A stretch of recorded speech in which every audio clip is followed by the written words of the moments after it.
the bell icon on YouTube and don't miss another update.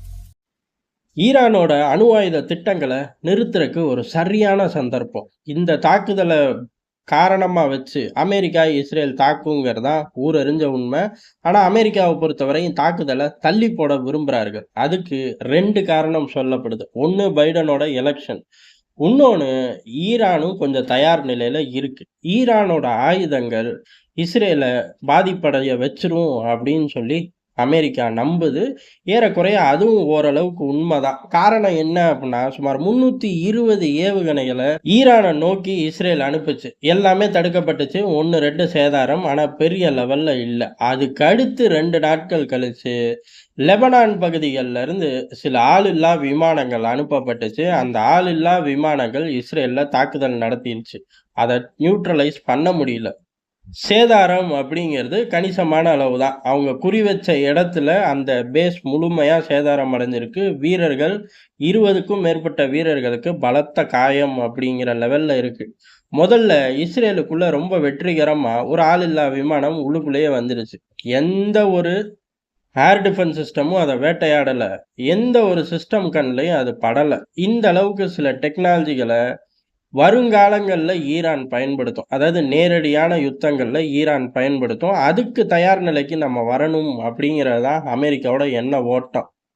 இந்த 2 காரணங்கள் பேசப்பட்டுச்சு. இப்படி 2 காரணங்களும் மறைமுகமா அவங்க எவ்வளோ தடவை பேசியிருப்பார்களோ, வெளிப்படையா இப்ப 2 பேருக்குள்ள சில கருத்து வேறுபாடுங்கிறனால பொதுவெளிக்கு வர ஆரம்பிச்சிருக்கு. இந்தே காலகட்டம் இவர்களுக்குள்ள சில கருத்து வேறுபாடு இருக்கு. இவங்க என்னெல்லாம் பண்றாங்கன்னு ஈரானும் ஸ்மெல் பண்ணும். அப்படி ஈரான் ஸ்மெல் பண்ணி மைலேஜ் எடுத்த தருணம் அப்படிங்கிறது அப்படியே ரிவர்ஸா மாறுது. இஸ்ரேல் ஈரானோட அணு ஆயுதங்களை தாக்கும் அப்படின்னு மாறி ஈரான் பதிலுக்கு இப்ப அவர்கள் கவுண்டர் பொசிஷன் எடுக்கிறாங்க. என்ன அப்படின்னா, இஸ்ரேல் ஒருவேளை ஈரானுக்குள்ள வந்து தாக்குனா, ஈரானோட அணு ஆயுதங்களை குறி வச்சா இம்மீடியட்டா நாங்க இஸ்ரேலோட அணு ஆயுதத்தை தாக்குவோம் அப்படின்னு சொல்லியிருக்காங்க. ஐஆர்ஜிசில இருந்து இந்த வெளிப்படையான மிரட்டல் வந்திருக்கு. நாங்க இஸ்ரேலுக்குள்ள உள்ள அணு ஆயுத திட்டங்கள், அதோட இடங்கள் எல்லாமே நாங்க மேப் பண்ணி வச்சிருக்கோம். அதனால ரொம்ப சுலபமா இப்ப விட்டெல்லாம் மிசைல்களே இல்லை. இதை காட்டிலும் பயங்கரமான டெக்னாலஜி உள்ள மிசைல்களோ இல்ல ஆளில்லா விமானங்களோ எங்க கிட்ட இருக்கு. அதை வச்சு நாங்க ரொம்ப ஈஸியா தாக்கிடுவோம், ஜாக்கிரதை அப்படின்னு சொல்லியிருக்காங்க. முதல்ல இஸ்ரேல் வெளிப்படையா அவர்கள்கிட்ட அணு ஆயுதம் இருக்கு அப்படின்னு சொல்லாத ஒரு நாடு. ஆனா இருக்கு. அந்த சைட்டுகளை நாங்க தாக்குவோம் அப்படின்னு சொல்லியிருக்காங்க. அதெல்லாம் எங்க இருக்கு அப்படிங்கிற முழு டேட்டாவும் நாங்க ஸ்மெல் பண்ணி எடுத்துட்டோம். அதை தாக்கிடுவோம் பார்த்துக்க அப்படின்னு சொல்லி ஈரான் மிரட்டல் விட்டுருக்கு. இதை யாருமே எதிர்பார்க்கல. அந்த அளவுக்கு அவர்கள்கிட்ட சில சாலிடான மிசைல்களும் இருக்கு. அதே சமயம் ஆளில்லா விமானம் இருக்கு. தாக்குறதுக்கு பேஸ்களா யூஸ் பண்றதுக்கு பக்கத்திலேயே நாடுக இருக்கு. சும்மா சட்டுன்னு பல கிலோமீட்டர்கள் இல்லாம சில கிலோமீட்டர்கள்லயே லெபனான்ல இருந்து அவங்கனால அதை கொண்டு வந்து சேர்க்க முடியும். இந்த பிரச்சனையெல்லாம் இருக்கிறனால தான் அமெரிக்கா தள்ளி போட்டிருக்கு அப்படின்னு இப்ப தெரிய வருது. இருந்தாலும் ஏதேனும் ஒரு தாக்குதல் நடத்தணும் அப்படின்னு இஸ்ரேல் தயாராயிருச்சு.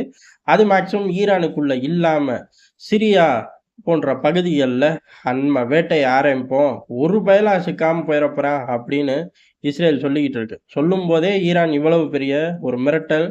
இந்த மிரட்டலுக்கு அடுத்து அணு ஆயுதங்களை தொட்டா ஏற்கனவே சயின்டிஸ்டுகளை தொட்டிருக்காங்க. அதே மாதிரி அணு ஆயுதம் சம்பந்தப்பட்ட அந்த யூனிட்டுகளையே பெரிய அளவு தாக்கியிருக்கார்கள். வெடிகுண்டு வீசியும் தாக்கியிருக்காங்க. சைபர் அட்டாக் மூலியமாகவும் தொலைச்சு எறிஞ்சிருக்காங்க. ஈரானோட திட்டங்களை பின்னோக்கி தள்ளி போட்டுக்கிட்டே இருந்த நாடு தான் இஸ்ரேல். ஆனா இனிமேல் அதை செய்ய முடியுமா? இனிமேல் அணு ஆயுதங்களை நோக்கி போனா பதிலடி இஸ்ரேலில் உள்ள அணு ஆயுதத்தை நாங்கள் டிஸ்டர்ப் பண்ணுவோம் அப்படிங்கிறத ரொம்ப தெளிவாக சொல்லியிருக்காங்க. இது நாள் வரை எப்படி ஒரு ஓட்டம் இருந்துச்சு அப்படின்னா, அதாவது இப்போ நடக்கக்கூடிய சண்டையை யூஸ் பண்ணி இஸ்ரேல், அமெரிக்கா ஈரானுக்குள்ள பாயும், அவங்களோட அணு ஆயுத திட்டத்தை ஒன்றுமில்லாமல் பண்ணுவார்கள் அப்படின்னு இருந்துச்சு.